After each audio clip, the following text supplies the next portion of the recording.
Hello everyone. I think this is working. Let me check and make sure here.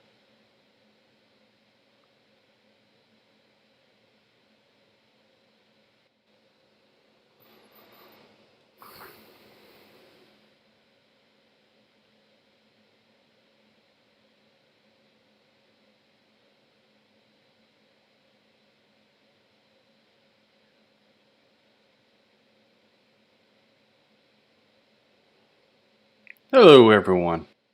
Okay, it's working. All right. So I got done with my long day of watching LSU football. LSU getting beat by Florida, unfortunately. My wife was very happy about that, as she's a Florida fan. But at the end of the day, I got a message from Tim, and Tim told me to check out this video, which I did, and let's just hear what it is. MrThriveAndSurvive apparently is trying to move the goalpost. He's trying to pretend like he didn't watch my video. But MrThriveAndSurvive, if you are going to do what you suggest in this video, then you aren't going to be honest, which is fully expected. You know, we fully expect that you won't be honest, and that's okay. We expect that to happen. We'll just, mock you and laugh at it because of your dishonesty. But if you want to be honest, then you won't do what you're suggesting. So let's just take a look at what you're talking about, and let's see how you're trying to convince your minions of what is and isn't true. Let's do that. Hey everybody, it's Mr. Thrive and Survive. If you don't know what we're talking about here in this video, please see my last video. I will now put a link.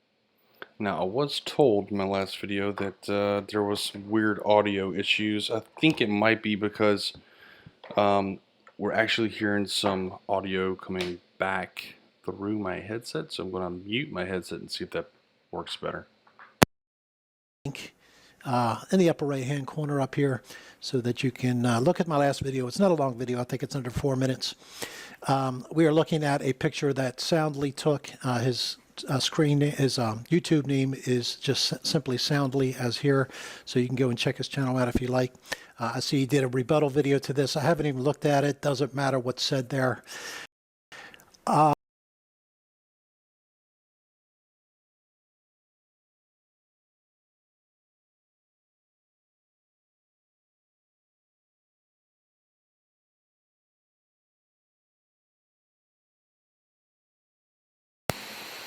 I don't know what's going on with my mic, but for some reason it just wasn't registering. Anyway, he says he hasn't looked at my video. Well, Mr. Thrive and Survive, if you don't look at my video, then you can't have an honest observation because I give you explicit directions on exactly what kit I've used, on what focal length I've used, etc., etc. If you don't do that, then there is a problem, and that problem is that you won't be replicating my observations. So, yeah, you might want to try and replicate my observations instead of just inventing new ways to fool your minions. You know what I'm saying? So let's hear what else he has to say. You know what's totally incredible? I mean, God gives me all kind of incredible coincidences. The Columbo episode you just saw, I just saw like 2 or 3 days ago. I've got the complete Columbo collection. I threw that disc in and watched it. Can you believe that?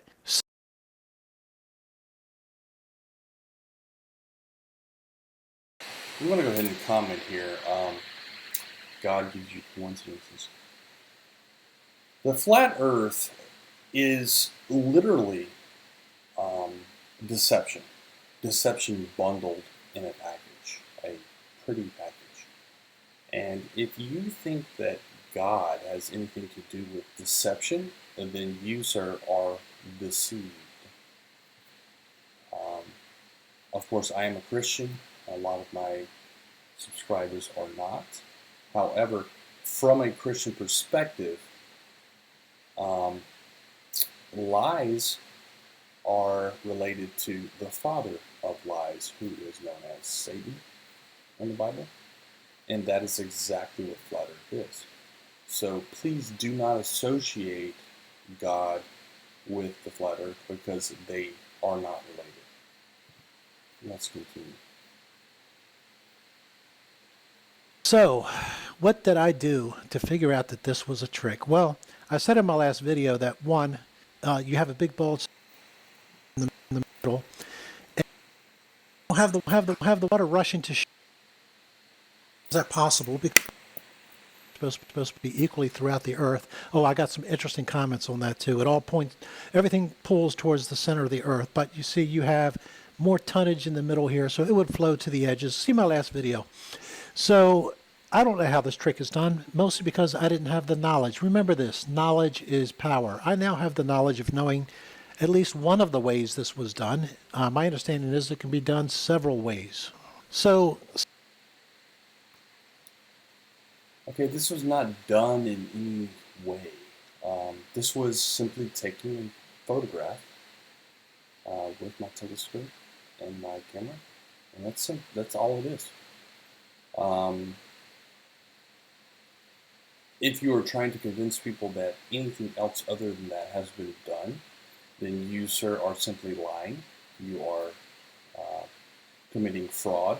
You are defaming. That's the things that you are doing. Because what happened here was that I took my Sony A7 and I attached it to my telescope, and I have witnesses that saw me do this. And I took this photograph. Actually, I took this video in 4K with the Sony A7. That's what happened.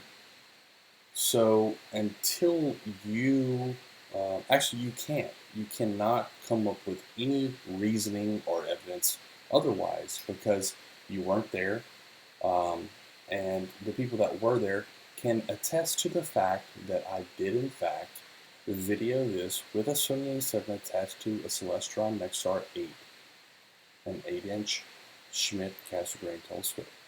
That's exactly what I did. So for you to suggest otherwise is a blatant lie. Let's continue.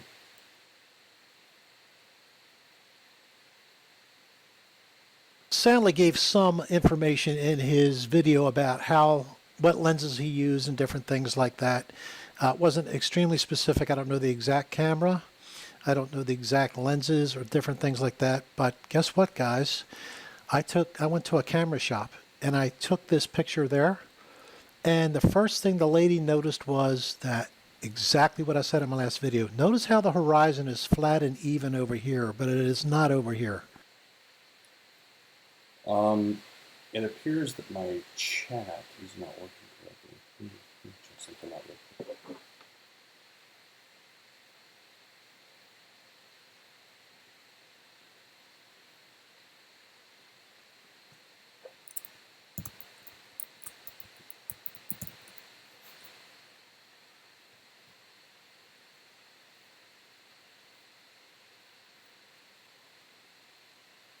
Just making sure my chat is set correct. I tried to share my chat on the video this time, and I'm not real sure.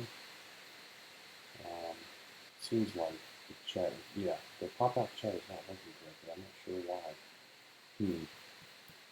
Let me change this real quickly and try and fix this up. I'm not sure why it's not working.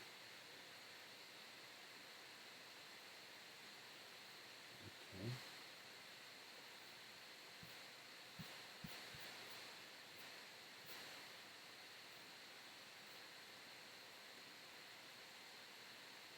Well, there's the chat. Why is it not rendering? Okay. I'm not sure about that. here it is. Oh, weird. That was not reading correctly a second ago.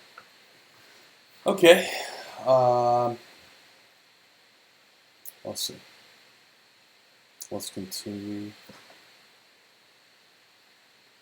And there's also a very interesting video, and I don't have the whole right side on over here. One of the comments was that the camera was pointed to the left side. That's why we see the right thing over here, but it's not distorted over here, or this is a distortion. Well, the camera is right in the middle.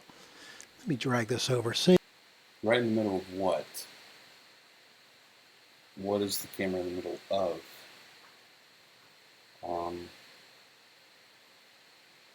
Basically, I try to get as much of the causeway as possible in frame. So I don't even know what he's talking about. In the middle of what? This is the 8-mile marine span. So that's not the middle of 24 miles. So I'm still just really unclear as what he's even talking about. I don't think he knows what he's talking about. Let's continue. I'm not showing you all of it. So you have right in the middle, so this flat area is equally away from the center as this left, if not even farther away. So that's a stupid excuse. I mean, it's amazing what cognitive dissonance will bring. Cognitive dissonance. That's interesting. We have already shown that a 3D model of the causeway looks exactly like this observation. Cognitive dissonance is to say that this is indicative of a flat Earth. That is what cognitive dissonance would tell you. And that's what you are doing, Mr. Thrive and Survive. So, what are you talking about? It sounds like you are projecting your own issues onto people that have evidence. Try and come up with some evidence. For example, if a flat Earth existed, then the prediction for a flat Earth would be that all of these utility vaults, is what these are called right here, that all of these utility vaults would be in a straight line. They would actually be in a straight line on this video right here, not in a curved line. What we predict, our observation, or our prediction for our model, is that these utility vaults would be in a curved line. And it turns out that the actual observation of reality is that they are in a curved line. So we have the evidence, and you have what? Propaganda? Memes? Crafty wording?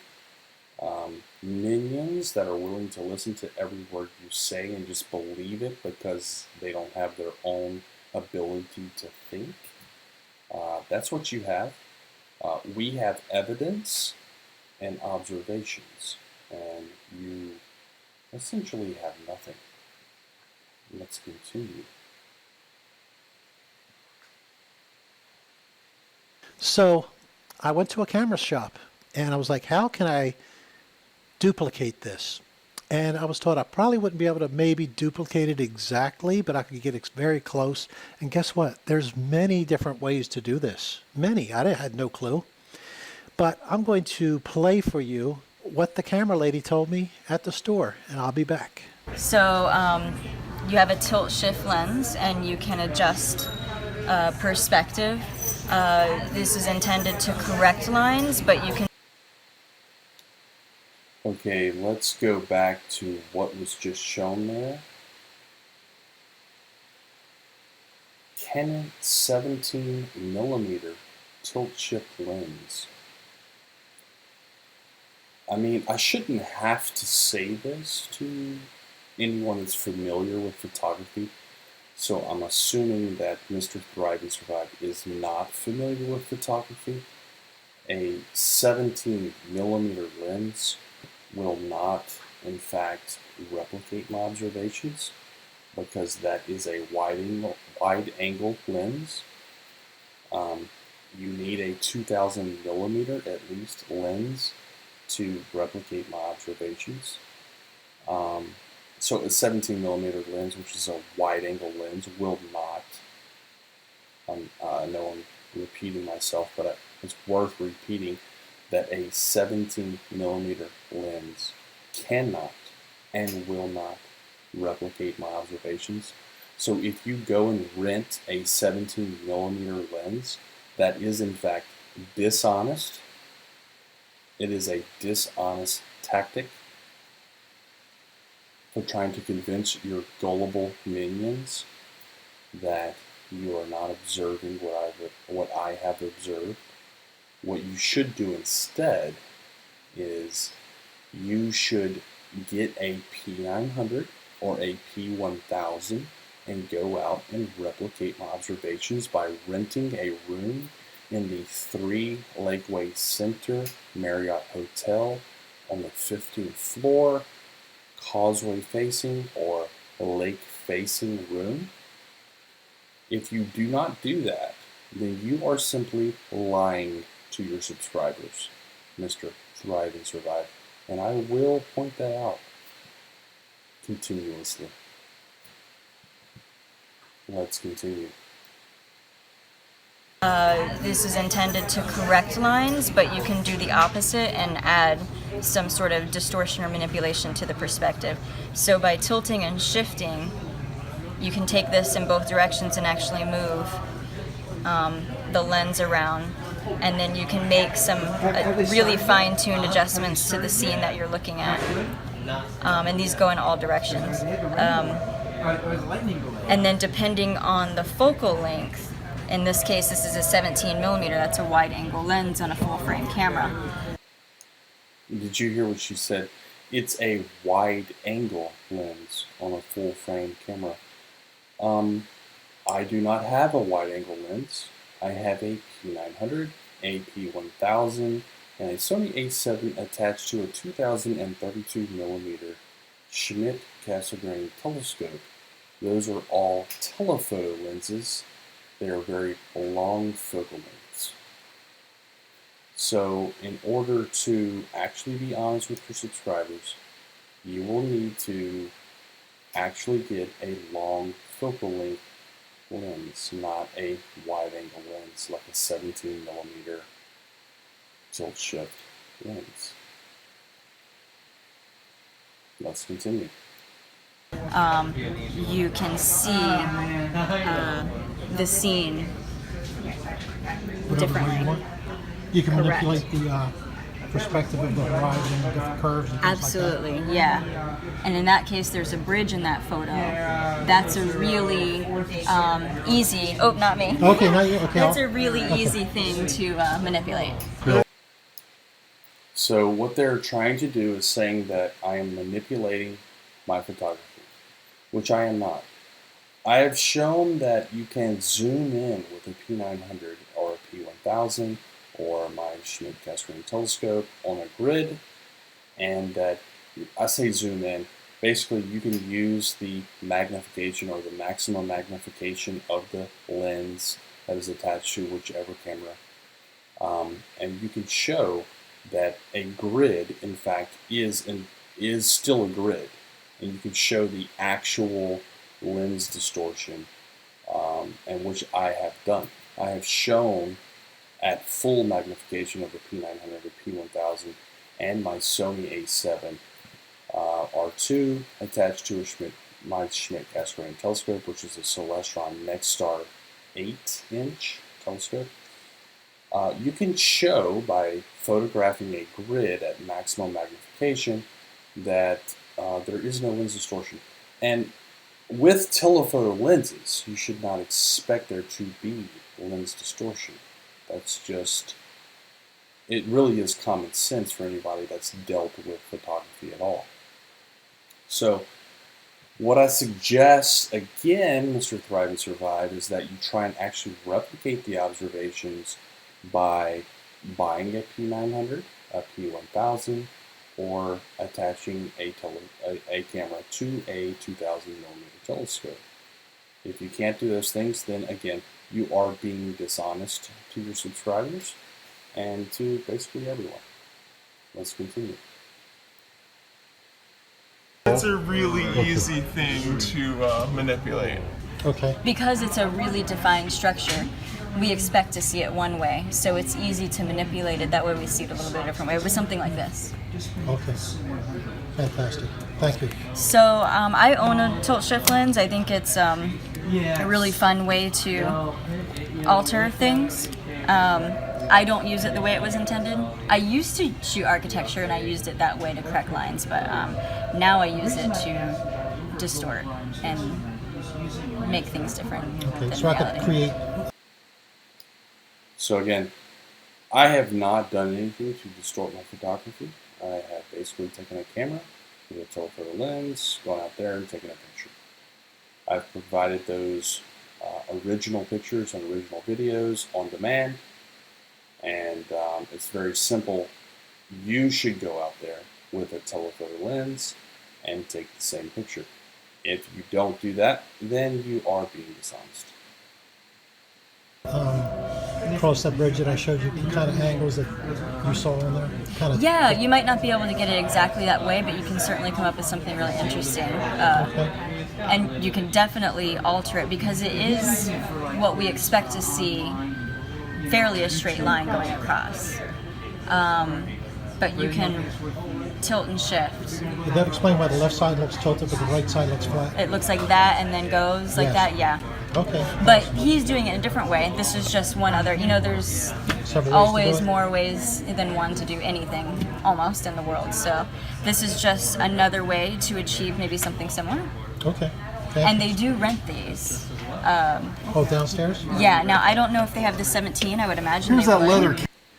Now, at this point, people were beside me on both sides and speaking, and it was extremely difficult to hear the rest, but you got the gist of it right there. So what I can do is I can and will, and by the way, guys, the GoFundMe thing, that's just a flush out. As Q says, these people are stupid. It's been a long time since I've flushed out any of the you're just doing this for money type of thing, or you're scamming people. So I did flush out at least one, so... Oh, anyway, you got to play more than 3D chess with this, but it's not, you don't even have to play 3D. You can play 2D chess and flush out the trolls. Anyway, so I'm not even sure if I need to go to New Orleans to duplicate this, but that's still the plan. I'll go there. That's interesting. So he's now saying that he doesn't even go to New Orleans. What? How else will you actually provide observations? And let's continue.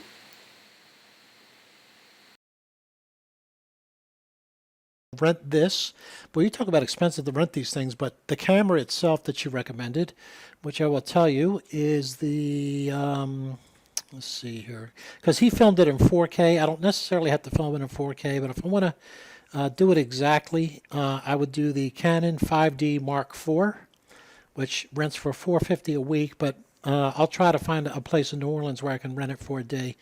And then we have the the 6D Mark II, which is $330 a week. And then the Canon 17mm tilt shift is $135 a week to rent that lens.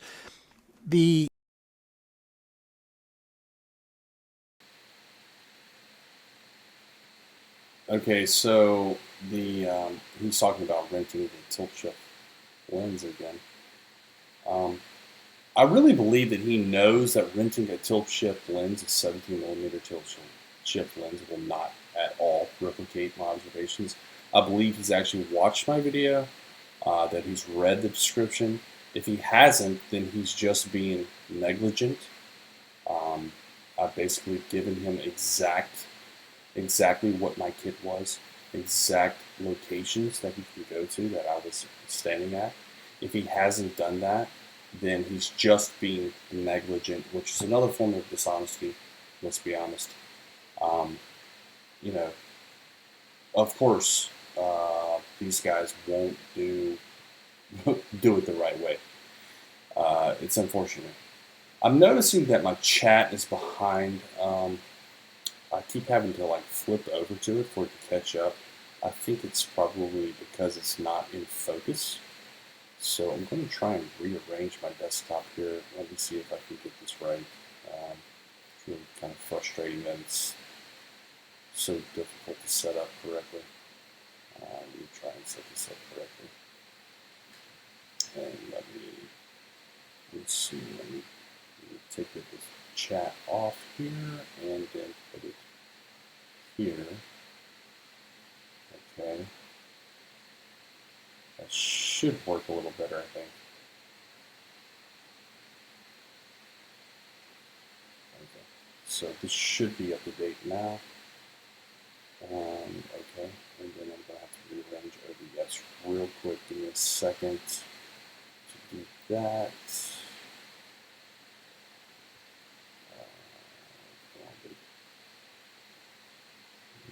a little better anyway. You might just have to leave it a little short right here. It's weird the way it works out. So I think this at least better fixes the chat. Let's continue with what he was saying. The interesting thing is what I didn't get the first time, I had to repeat pretty much, but she actually showed me exactly what dials to turn and everything to be able to pretty much get the exact same thing he did. Now let's take a look at something else here. Now this is a video done by Flat Earth Perth. I would recommend everybody go over there and subscribe here. I'll put a link to this video, Liar Liar Pants on Fire. He's covering the same thing. He busts this from a totally different angle, and he's absolutely correct here. Let me see if I can get it. What he does is he shows what should be hidden, which is 28 meters in the distance, and the distance to where? To this water tower that's in the background there. Let's see if I can get it better. Anyway, he's shown this is a top view from Google Earth, I'm sure. And there it is, and we see this in this photograph. Again, here's the hidden amount it should be down.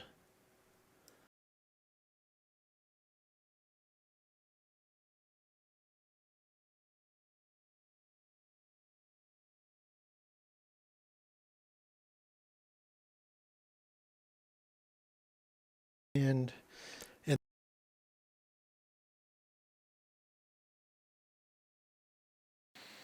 Sorry, I'm trying to find the spot that he just mentioned. and we see this in this photograph. Again, here's the hidden. Oh, okay. So what we're seeing here is that he is now talking about the results ignoring refraction, right? They do this very often, results ignoring refraction. I don't even know exactly what he's doing here. Distance in kilometers, 41.61. The viewer height in meters, 40. How does he even know the viewer height? I mean, and why? Yeah, let's actually look at this real quick. Let's look at this real quick. It's the Metabunk. Wait, is that it? No. Metabunk curve calculator. That he's looking at. Okay, let's look at metric. And let's do this. Let's put his numbers in. What numbers did he have here? Let's see. 41.61. Okay. 41.61 and 40 meters in height. Okay, now let's change that to imperial. Distance 25.8. What? I mean, I have mentioned a number of times that the actual distance to the far shore is 24.14. So is he talking about? He might be talking about the maybe the water tower. I think that's what he's talking about right here. Let me see. Let's see real quick.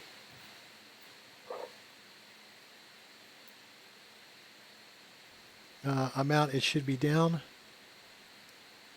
And he shows that if it's a flat Earth, it would be right. Okay, yeah, he's talking about the water tower. I'm not sure that's the correct distance or not. I don't know. I'll have to go look it up. I don't feel like doing it right now. Viewer height in feet, 131 feet. That's interesting. So 150 feet is probably what I would estimate it as, since I'm on the 15th floor.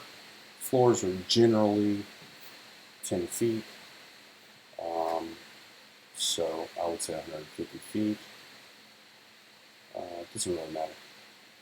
It doesn't really matter, and I'll tell you why. Because if you're going to create an Earth curve calculator, right, that was based on flat geometry, then when you put in observer height equals 0 feet, and you are expecting the output of how much obstruction there should be at 0 feet, the answer will be 0 feet of obstruction on a flat Earth. If you have an observer at 10 feet, the answer will be 0 feet of obstruction. If you have an observer at 131 feet, the answer will be 0 feet of obstruction. Do you get where I'm going here? Every single observer height on a flat plane will have 0 feet of obstruction. So this is a classic case of them wanting to nickel and dime and talk about, how the numbers don't exactly match because whatever. They either have the wrong height, they either have the wrong distance, or they have the wrong refraction index. I mean, there's all types of variables that go into how much should be actually obstructed on a globe. But the fact is that we do know that there should be some obstruction on the globe, whereas on a flat plane there should be literally 0 obstruction over water. And so what I would say in this case is, why is there any obstruction at all? We want to talk about refracted hidden, 65 feet. Okay, why is there any obstruction at all on a flat plane, Mr. Thrive and Survive?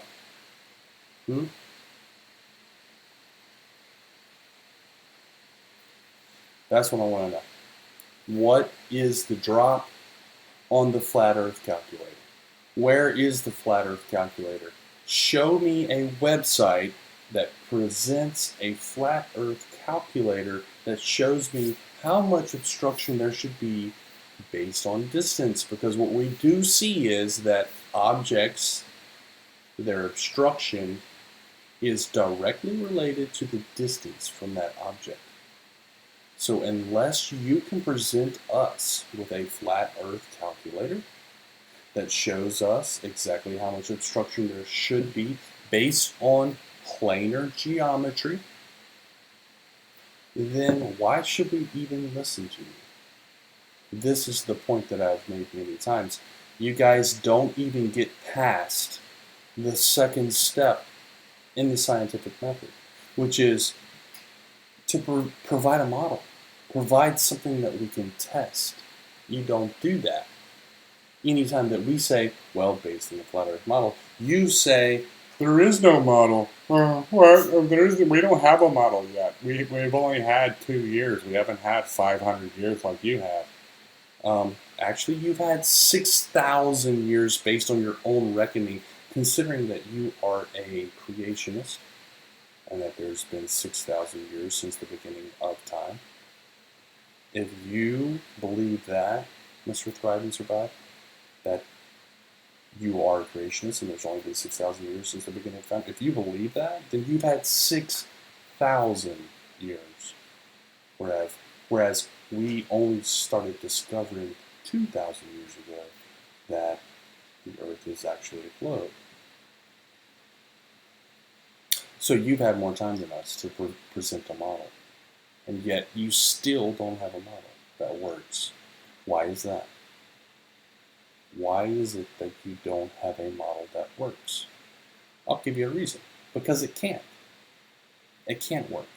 There's no flat plane based model that can work based on the observations that we see on a daily basis in reality.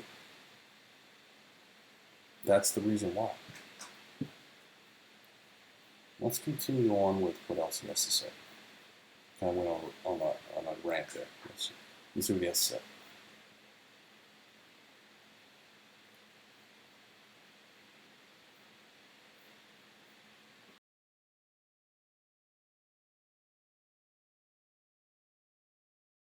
Right here, which is exactly where it is in the picture. And if it is a curve, well, let me just play it here. That's if it's a globe right there. See the water tower back here when it drops? Anyway, excellent video. Why didn't the water tower in the background drop?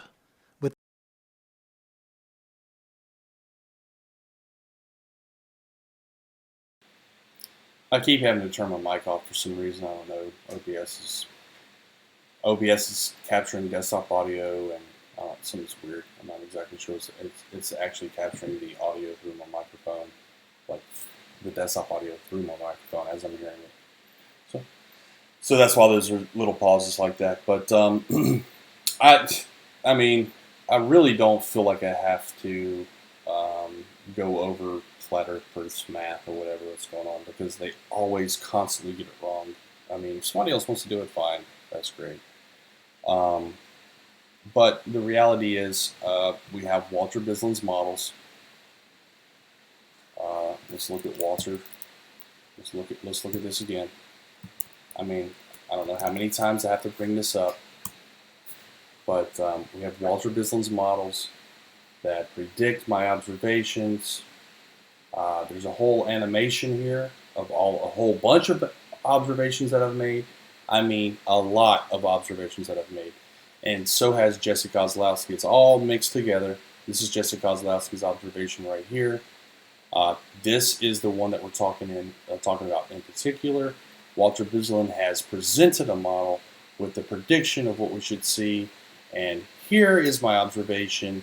It's really not something that we can even, like, I mean, what else is there to discuss for rational people? There isn't anything else to discuss. But here it is. You know, here is the observation prediction. Let's go back one. Here's the prediction. Here's the observation. And I guarantee you, and I just know this from experience. I haven't even looked at it. I have no idea how the math works out right now, because I haven't looked at it. Because I just got this message from Tim, and all I know is that every single time that I asked Walter to model something, every single time it matches my observations. Every single time. So, do you believe? I just ask you guys. I'm going to ask you guys, the guys in my chat right now. I'm going to ask you guys, if he went and modeled the water tower and he placed it on his globe, on this model right here, everything else matches up, what are the chances that the water tower will match up? I'm asking my chat right now. What are the chances that the water tower will match up if Walter went and added it to his model? Anybody want to give me some guesses? I'm going to go with 99% chance.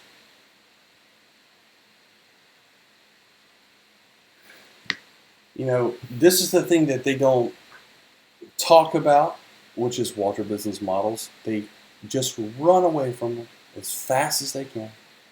They won't put them in their videos. They won't talk about them. They won't try and debunk them, because you know why? Because his models predict what it should look like on a globe. If we had a globe, we take a globe model and we put the causeway on that globe model, guess what? Guess what? This is what it should look like.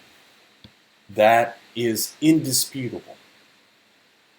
That is just 100% deductive reasoning right there.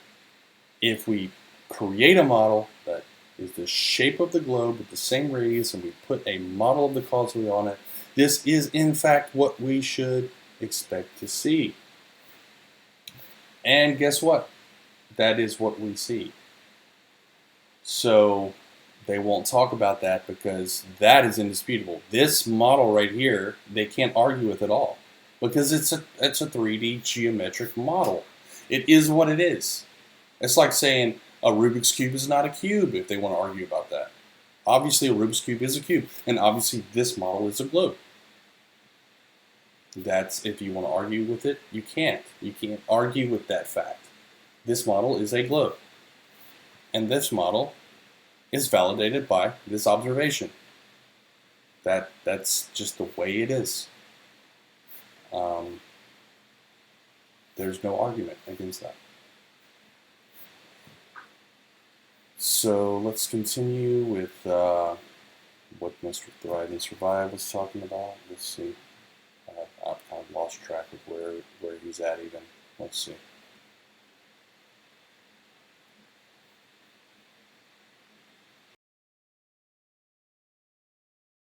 At the distance. So go see that video. Very good. Let's get back to this real quickly. Now back to the original scene here. She pointed out several things to me before I started recording. She said, notice how the tree line is all the same. It's if it was actually curved, this would not be this way. But over here.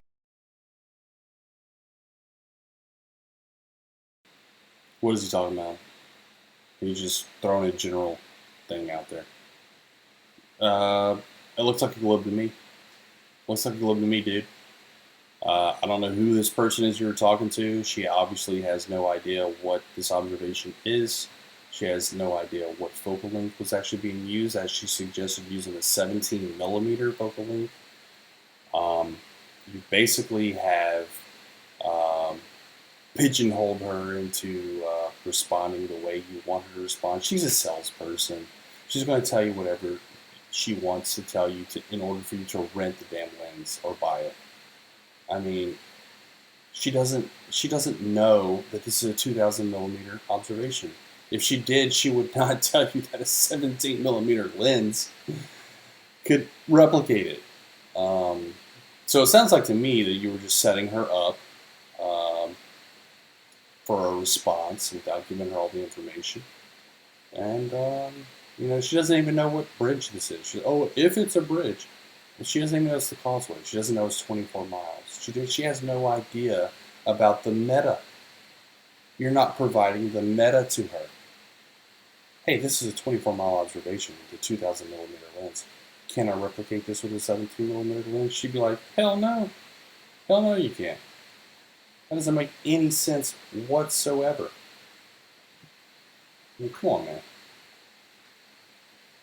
Obviously, you are setting her up. And obviously, she is saying things based on your setup. And she's basically saying whatever the hell she thinks she needs to say in order to rent you or sell you that lens. Because she's a salesperson. That's what salespeople do. And you are taking advantage of that, MrThriveAndSurvive. And we know you are. We know you are dishonest. We know that you are being dishonest. But I'm not going to let you do it without being called out. I'll call you out. And if you're not going to watch my videos, then you're just being more dishonest and you're being negligent if you actually come here and make observations with a 17mm lens. That's completely absurd, sir. Bring a 2000mm lens or more, or don't show up, because you're just lying to your people.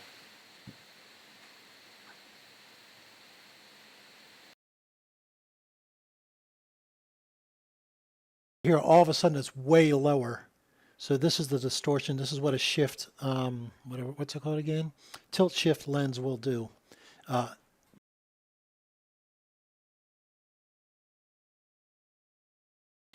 A 17mm tilt shift lens will not produce this observation.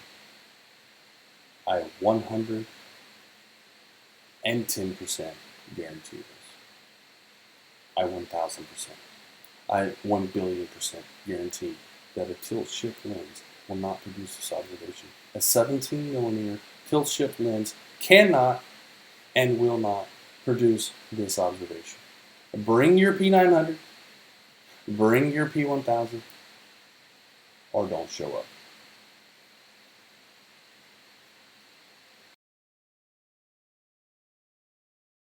Pretty much the way he described doing it as well in his video.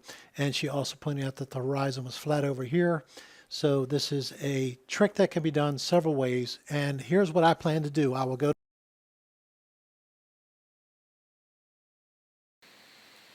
Again, the horizon should appear flat.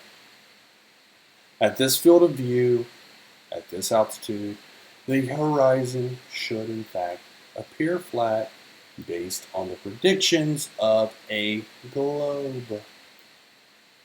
Thank you for validating the globe, Mr. Thrive and Survive, by noticing the horizon appears flat. We appreciate that. Go to New Orleans. I will rent this equipment. I will show you how it is flat and level all the way across, and then I will take the tilt shift lens and I will tilt it live so that you can see how we can distort and do all kind of things. She showed me some other things that can be done as well. So this is going to be a fun little thing. So if you know it's a trick, all you have to do is figure out how the trick is done. And I know how this trick is done. This is physically impossible. This is not a dam. This water should be rushing over to the other side and to the shoreline, and it's not. And so apparently Mr. Thrive and Survive has not watched my last video where I've corrected his misperception. The potential energy of the surface of water is basically the same over this lake. There's no reason for us to even think that it should be rushing one way or another way. It doesn't matter if it's a dam. It's not a dam, obviously. It's not a solid wall. As a matter of fact, those pylons are like hundreds of feet, in which they're all touching each other. They're all blended together in this observation. That's how much perspective is affecting this observation.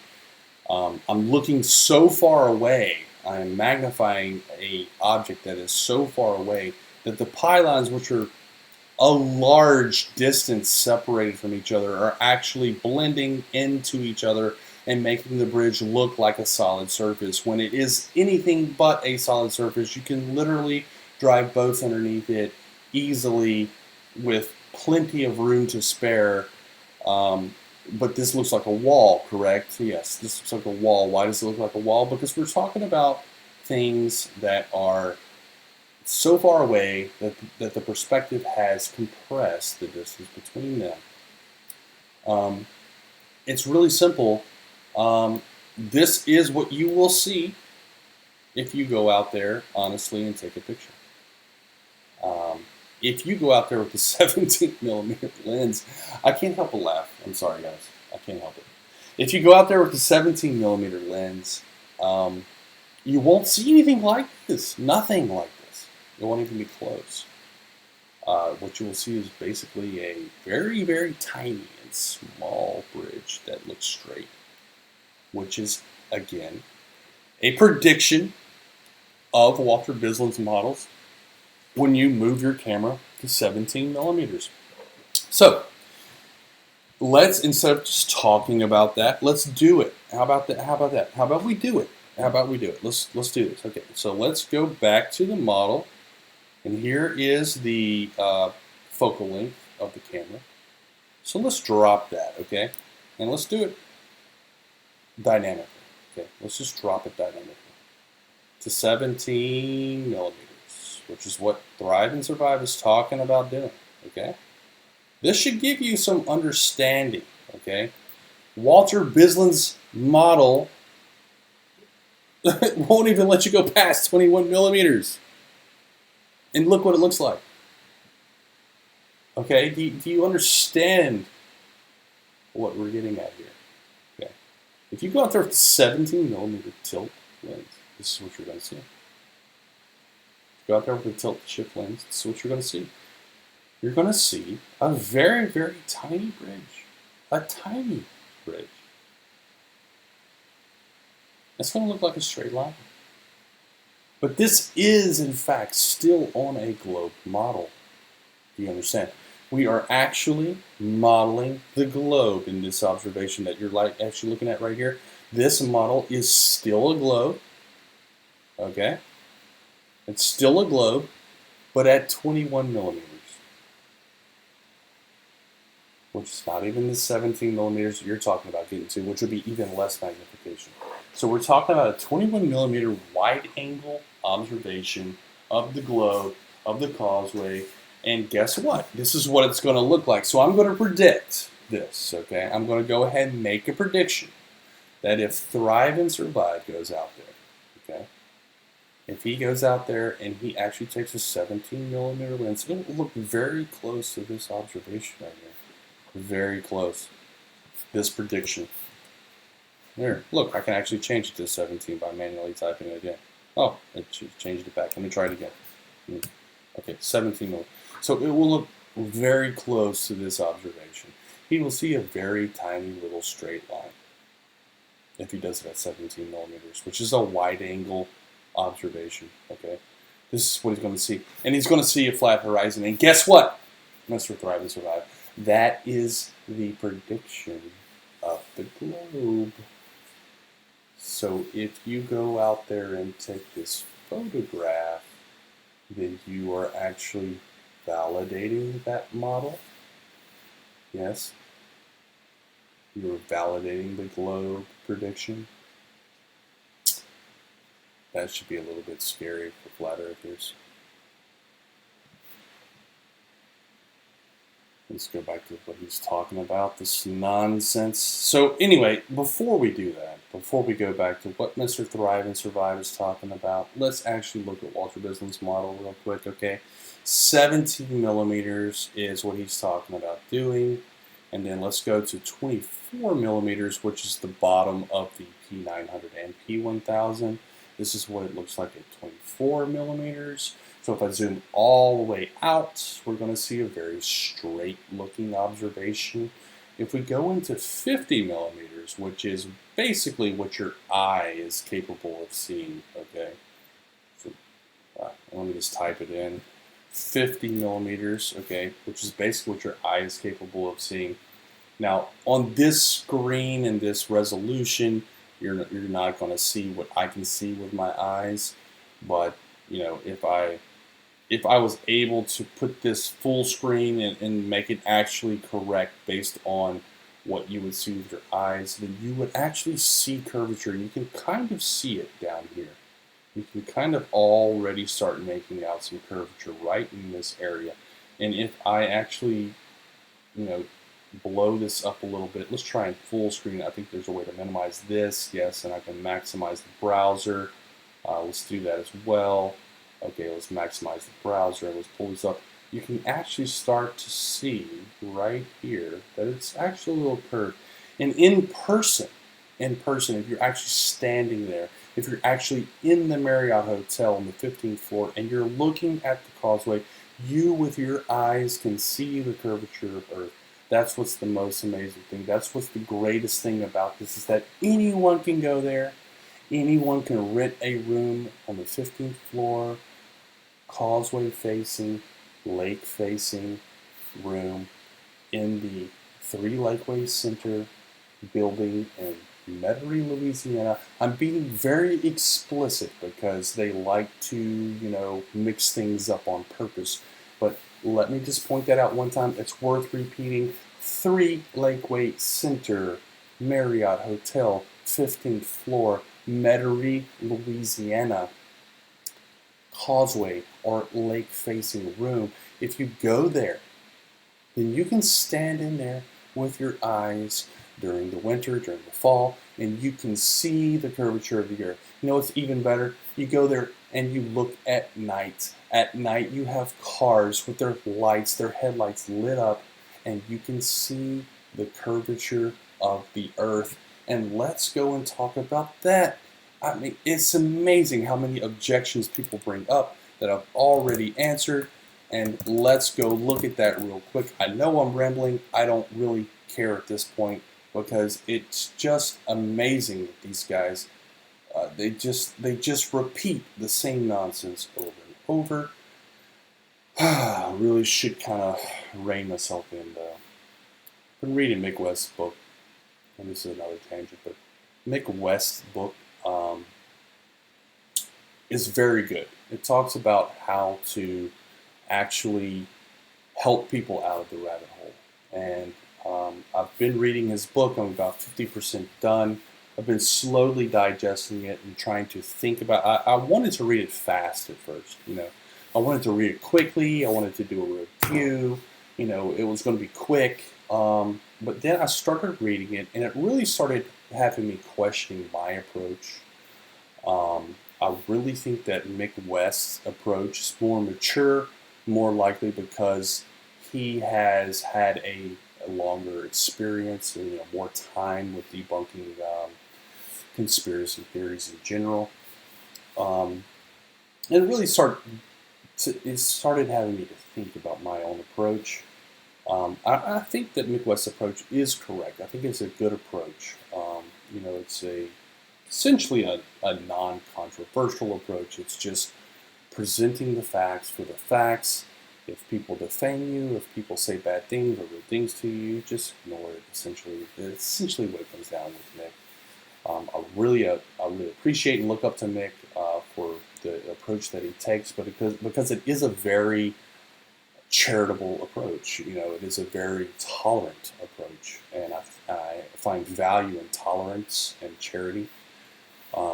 And I just think that there's something for me to fix, like something for myself, my own personality. I want to go after cutthroat these guys because I feel like they're being dishonest. But at the end of the day, it really doesn't matter if they're being dishonest because the people we're trying to influence are not them. The people we're trying to influence is the people that are on the fence or the people that are listening to them and trying to provide them with information, real information, factual information. So that was a long tangent, and where I was actually going is to Soundly Elevator. That's all you got to do. Search for Soundly Elevator. I have a number of these. Okay, a number of these observations. One of them that I did was this nighttime elevator. Okay, I did this at night, and I did it with the same drone that I did my other observations. For some reason, this one doesn't get as many views. But look at this observation, guys. It's a really amazing observation. At night, you don't have to deal with the same type of, atmospheric distortion. You don't have to deal with the same type of miraging effects. The water and the air typically become around the same temperature. At some point during the night, they kind of equalize. They kind of reach equilibrium, and when you do, you can see observations like this. Okay, now this, of course, is at like 300 millimeters. Okay, this is from the Walkera Voyager 4.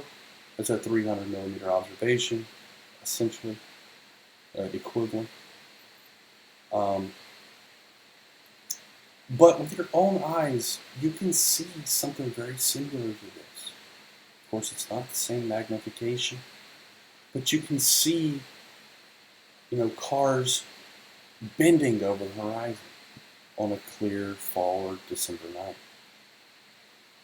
Now, these observations have been out there for ages, okay? This is since February 2018, and I've often joked about that. February, in Louisiana, we talk about there being two seasons. Summer and February, right? So February is probably the clearest time to go out there and look at these observations, okay? So people might bring up some objection to a particular observation, right? They'll talk about a particular observation having this or that anomaly, and what about this, and what about... That's all they do, right? But every observation that I make, you have to explain every observation that I make. All of them. Okay? If you can't explain every observation I make, then you haven't explained anything. That should be very clear for people. Mr. Thrive and Survive, if you're listening, explain this observation. Explain it. Explain it with a Walkera Voyager 4 drone. What is the focal length of that lens? How does focal length affect your photography? How does focal length enable you to see objects at a further distance, which means that perspective compression will be more apparent? Explain that, Mr. Thrive and Survive. Explain my hundreds of observations. It's actually in the thousands now if you count every single photograph that I've made. Every single photograph and video that I've made. It's in the thousands. And no matter which season we're in, no matter what the conditions are, if it's hot, cold, day, night, humid, dry, foggy, raining, clear blue skies, doesn't matter. Still see consistent curvature in each of those situations, each of those conditions. Explain that. If you can't explain all of my observations based on a flat geometry, then you've explained none of them. It should be obvious. Should be obvious. Okay, so I have now meandered down the road of distraction. I really don't feel like playing the rest of this video, to be honest. I mean, it doesn't say anything else other than it's fake. I'm going to go prove it's fake. I'm going to swim to Europe. I mean, it really comes down to this, Mr. Thrive and Survive. Here's our model. Here it is. Let's crank it up. This is somewhere around the Walkera, somewhere around 300 millimeters, something like that. It looks like the Walkera. My first camera was a 200 millimeter. So somewhere from there, you can still see curvature down here. It'd be even more apparent if I was down by the side. My next camera was the P900. Let's go up to 2,000 millimeters. There's 2,000 millimeters. This is what we should expect to see, 2,000 millimeters. My new camera is the P1000, which I already showed in my last video. My actual telescope is 2,032 millimeters.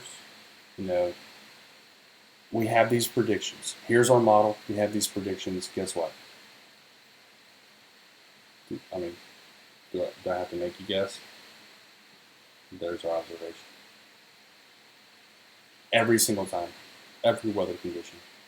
If you do not show up, Mr. Thrive and Survive, with a 2,000, at least a 2,000 millimeter lens, which is a P900, which is only, what, $600 these days? Let's go look at it. Let's confirm this. Amazon. I can't type. Amazon.com. P900. Let's see. Here's one. $600. Nikon Coolpix P900 for $600. Go get $600. Buy this camera. Show up. Take the pictures during October, November, late October, November, December, and you're going to see what I've seen. Okay?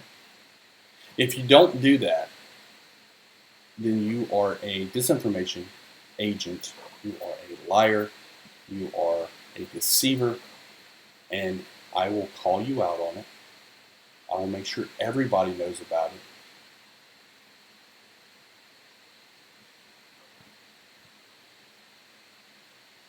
I will actually go and promote my videos on it.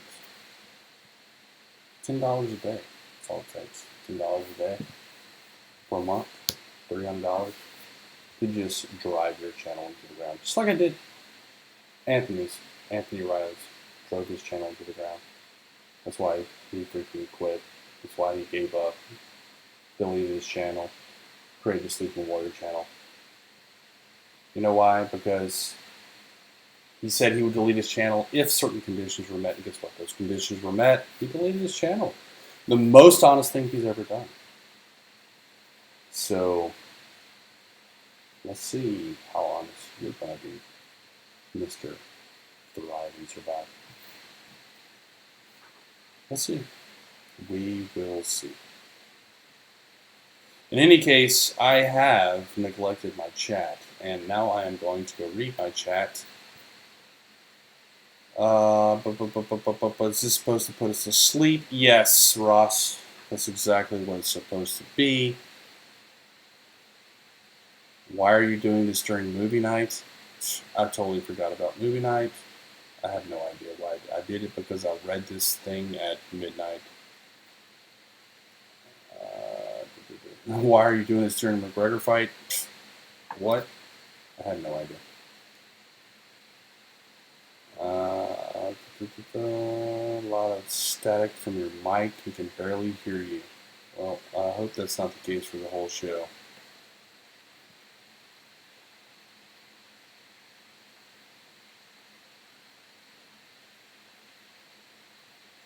Let's see if anybody else mentioned me. What's the drop on the flat Earth calculator, though? Yes, there is no flat Earth calculator. I'm still waiting for one. Oh yeah, I forgot about yours, I Am Rick. Yes, there is one. I Am Rick made a flat Earth calculator. Yeah, kept reading 0.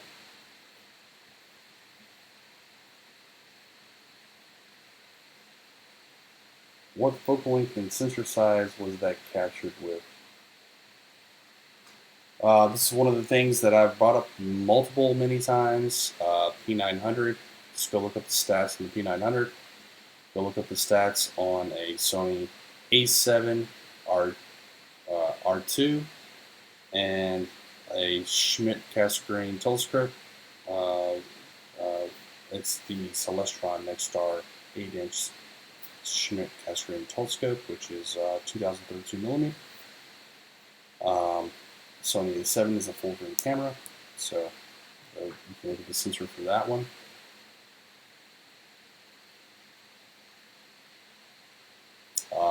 Wade's Underworld Sound, you've got the flat earthers freaking out big time. Well, yeah, I mean, I think I do, but they come up with all types of crap. I cross streams with Sidestrike. You know, I've done this before. I mean, I can't help it. I don't mean to cross streams with Sidestrike. I like Sidestrike. I usually watch his stream. It just happened to be that I look at the message, and this is how I do my channel. I don't have a lot of very consistent and dedicated times for live streaming. I see something, I watch something, I decide I want to comment on it, I start up a live stream. That's just the way it happens. It's not because I just don't think about it. That's all there is to it.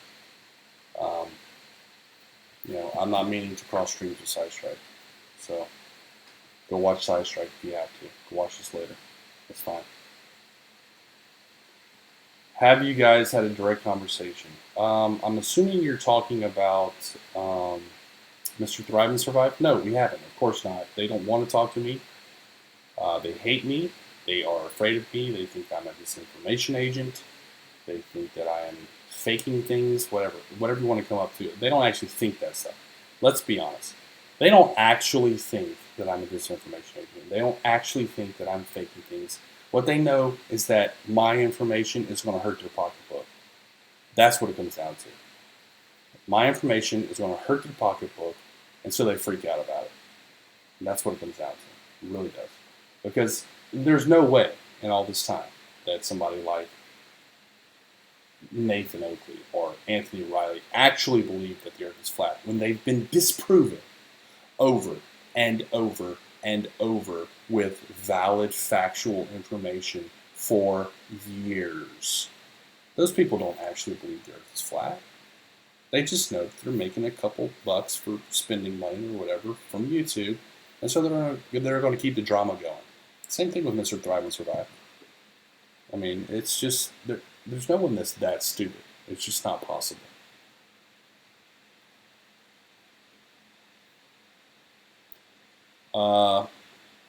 I just happened to read this. It's already clear that what he will do is take a 17 millimeter lens and pretend it debunks the globe. Correct. That's exactly what he's going to do, and that's why I have pointed this out. Because if he does that, then we'll have this video to reference. That shows very clearly that I have stated very precisely exactly which gear I've used, exactly which focal lengths I've used, exactly which locations I've been to, exactly which seasons to go to for best viewing. I've stated all that. I've given it to Mr. Thrive and Survive. So if he does anything outside of those guidelines and he ends up with a inferior observation, then he did it on purpose. That's all there is to it. And when he does that, we'll have this video to refer to. We'll have the previous video that I made to refer to, and we can just call it bullshit. Excuse my language.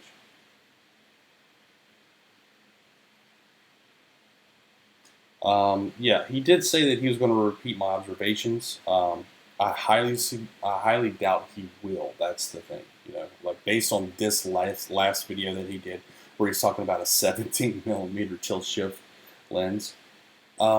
That's for producing this effect. Now, let me go to a tilt shift lens. Let's talk about a tilt shift lens. Okay, let's talk about that real quick. What is a tilt shift lens? What is a tilt shift lens? Okay, let's talk about that.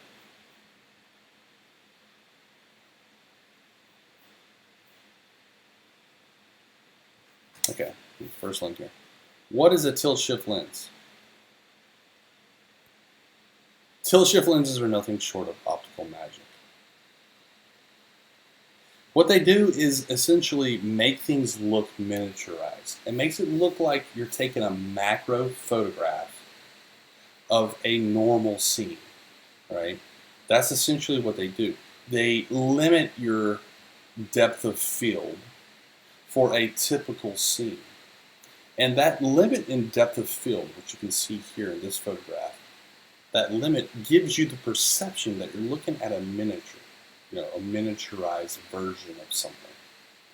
Like if you actually took a, let's say you actually took a P900 or a P1000, and you put a macro adapter snap-on, what's it called? I forgot what it's called. Raynox. Let's say you put a Raynox, right? So let's say you put a Raynox adapter, which is a super macro lens. You put that on top of your camera, and you took a picture of something really close. You know what is actually a good, let's see, I know I keep tangenting, but it's worth talking about. Let's see here. Let's see, Raynox macro examples. Here's a good example right here. Okay, like this is what you can do with a Raynox. You can stick it on a normal camera and it gives you these macro things, like, and the P900 and the P1000 already have macro capabilities. So if you put that Raynox on top of the P1000, you get these cool macro shots, right? Where things look miniaturized. It looks like you're focusing in on something miniaturized. What a tilt shift camera does, or what a tilt shift lens does, is it basically replicates that same shallow depth of field. You notice how this foreground right here is out of focus and the background is out of focus, but the fly is perfectly in focus. That is what macro photography looks like. It's what people are used to seeing in macro photography. So in the case that you put a Raynox on the front of a telephoto lens, what you get is the sense, not a Raynox, I'm sorry.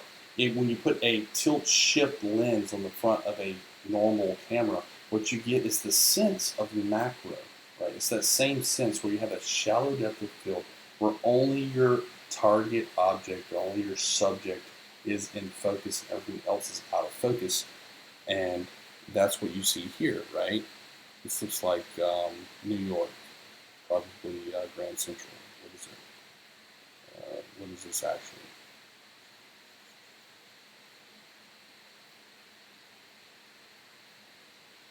I don't know what this is. Does it say anything?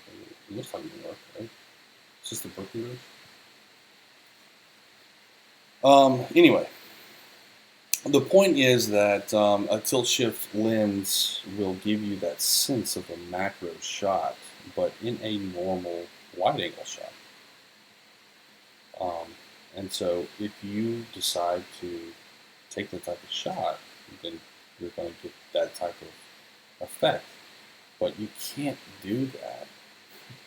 There's no such thing as a 2000 millimeter tilt shift lens. It just doesn't exist. There's no such thing as a 2000 millimeter fisheye lens. No such thing as a 2000 millimeter wide angle lens. It's actually, in fact, the opposite of a wide angle lens.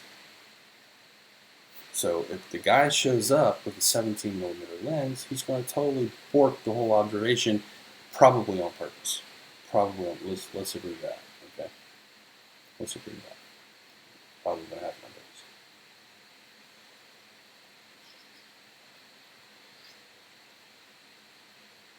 purpose. Do the math and look at the picture. Yeah, do the math. I actually challenge you, Flat Earth Alaska, to do the math. Go ahead, do the math. I'm not going to take the time to do it because every single time that we do it, it works out to be a globe. I mean, you don't even have to do math on this observation. You don't have to do math on that. That's just not what it looks like on a flat Earth. It's just not what, it will never look like that on a flat Earth, period. Okay?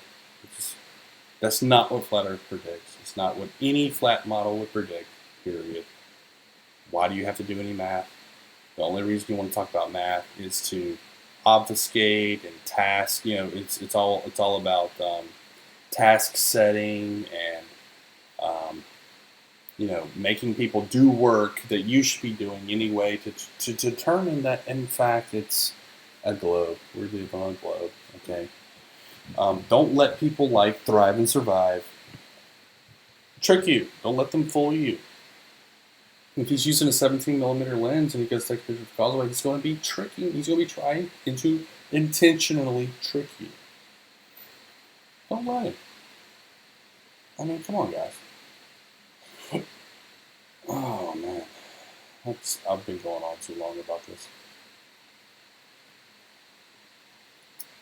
So anyway, the whole reason I brought all this stuff up, this nonsense, really, the whole reason I brought this stuff up is because I knew from the very beginning what was going to happen. You know, I knew that Mr. Thrive and Survive would be trying to trick people, trying to fool people, just like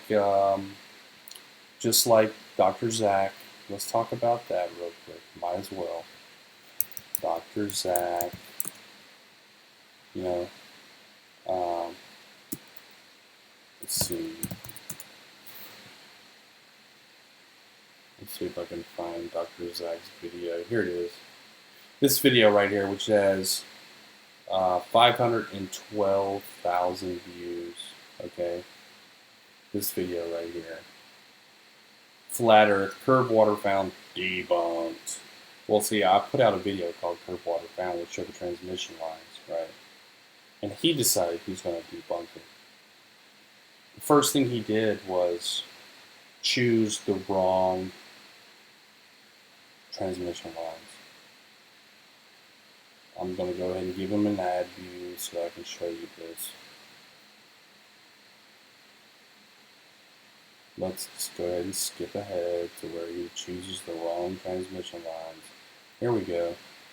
Okay, so he points out these transmission lines, which are the absolutely wrong transmission lines. For anyone who has done their research, they know that these are the wrong transmission lines, and he's pointed out here. Okay, the correct transmission lines go this way towards Manchac, from Laplace towards Manchac. They go this way. Okay, and no one can go look at Google Earth and find this set of transmission lines without also seeing this set of transmission lines, and no one who, without neglect or without intentional dishonesty, can present these transmission lines as the ones that I have presented. Those aren't the ones, right? And so people totally thrashed him about this. And what ended up happening is he ended up commenting on his own description to this video in the very beginning. It seems like I was talking about the wrong power lines in this video, which completely annihilates his argument, which was that the transmission lines were actually curving to the right, and that's why I was seeing curvature. So his argument is completely annihilated, yet, this video is still up for over a year, even though his premise is wrong. Why?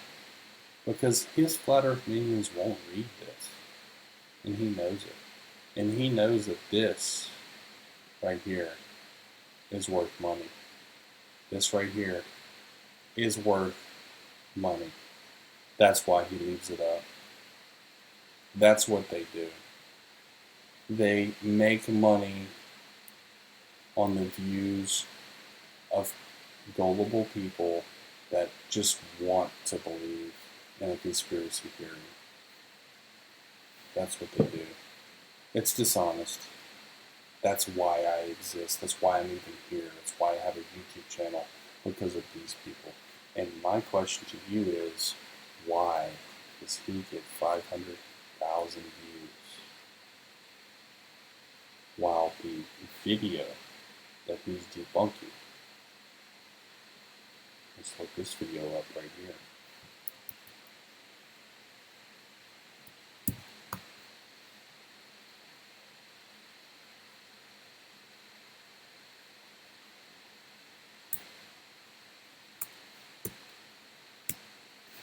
Not debunk, that's the problem.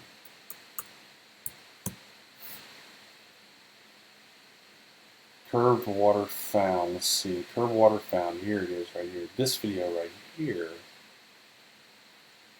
has 12,000 views. How is that possible? Think about that. 500,000 people have come to watch the debunk video of this video, and only 12,000 people have watched this video. Does that make any sense to anyone? Doesn't make sense to me. But I can tell you this, is that 500,000 views, 512,000 views is worth money. That's why he leaves it up. Period. That's why these guys are so frustrated by me. That's why these guys are so panicked by my observations, because I'm hitting their pocketbooks. They don't like it.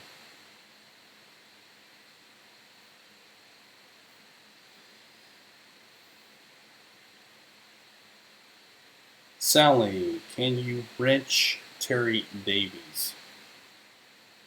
Well, NASA, since you've said yes, sure. Let me wrench him. There we go. He's wrenched.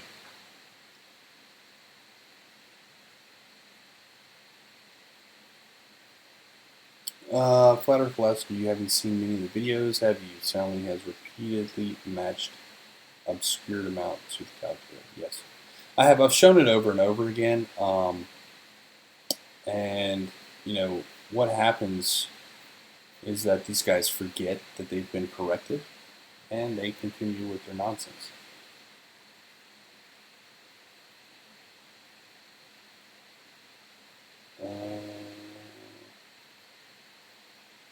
Soundly, you should Google petapixel shooting with a tilt shift and take a look at the resulting article. The main use for tilt shift is outlined. Google petapixel shooting with a tilt shift. Let's do it.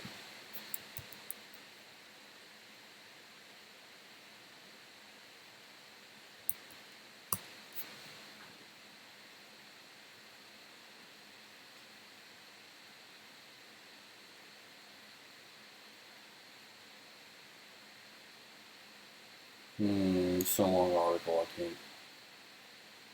People can get bored looking at this. But I can read it later, for sure. What's going on here in a typical situation? If you're trying to take a picture of the building, you will, of course, angle the camera upwards. It is the angling of the camera up or down that makes the building appear to lean back or taper. Using the shift function or a tilt shift lens enables control over vertical framing while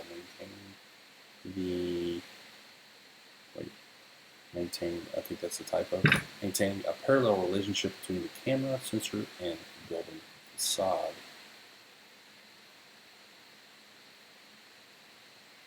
Yeah, I mean, I've used it. I haven't used a tilt shift, but I've seen tilt shift. I know what tilt shift is. I know how the basic concept behind it.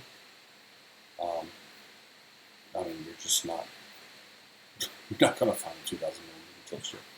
Sorry, doesn't exist. Okay. WTF does the Sue Lynch, which is a longtime subscriber. Thanks, Sue, for showing up. WTF does the Van Allen belt have to do with soundly stringy? The Van Allen belt actually debunks flat earthers, interestingly enough, as Van Allen himself said that there would be no problem with a spaceship that was outward bound passing through it. So considering that the guy that discovered the belt said there'd be no problem with astronauts passing through it in a spaceship, yeah, I don't think there's a problem. I think that actually just shows that the flat earth gurus they just don't know what they're talking about. They're non-credible. And for a reference on that, okay, because I know a lot of people are going to be like, oh, that's you get hung. Yeah, that was complete nonsense that I just said, and that's exactly what they would say as well. For a reference on that, let's go to Thrive.google.com, and let's go to Truth Nails, which I believe is where I have it stored. Which this particular folder is always linked on most of my videos, and it's not in here, of course. So let's go to Twitter, because I know it's on Twitter. And let's find my media. Let's see here real quick. Mentions, no, let's go here, let's go to here, and come on, go to the home. Go to Soundly. There we go. Now go to media. Good job, Twitter. Proud of you. And let's look for a Van Allen, because I've linked it a bazillion times to these flat earthers that just don't pay any attention. Let me see if I can find it real quick. Nope. It's not it. I do have it on my drive, but this is something that he said. It's quoted in a magazine. I think it's Time magazine, if I remember correctly, back in the 50s. I have an actual reference to the specific issue and page and everything. If I can just, there it is. There we go. The crew of an outbound spaceship need not worry about the radiation belt. Professor Van Allen, Time magazine, Monday, May 12th, 1958. Go look it up. Okay? Keep talking about it. Make sure you look more on. Flat earthers. Not you, Sue. Thanks for bringing it up. What else is here? Nothing else? Okay. that's pretty much it. And just bringing up that this guy is, doing the flirt thing. He's doing the flirt thing. He's crawfishing. He made a specific statement. If he sees this, then he will say it's a globe. Well, the only way he can see this is if he's honest. We know that flat earthers aren't very honest, but we should hold his feet to the fire on this one. If he shows up with a 17mm tilt shift lens, we should all laugh at him and call him out on his nonsense. Because at this point, I have given him all of the information and is 100% neglect if he shows up with a 17mm. So, Mr. Thrive and Survive, again, if you're listening, show up with a P900, a P1000, or a camera attached to a telescope that has a 2000mm equivalent lens, and you will see something along these lines. And what you should predict, what you should expect to see is easily predictable by this model right here. Okay, come to Walker Business blog article, and you just scroll down here and you select whichever focal length your lens is at, and merit your prediction. Okay, does it look like that? Yes. Okay, so 17mm, 21 is good enough. If it looks like that, then you just validated the globe. So if you do that, I'll be sure to point out that you validated the globe. Okay? All right. Good talk. Thanks for everybody stopping by. Talk to you later. Bye.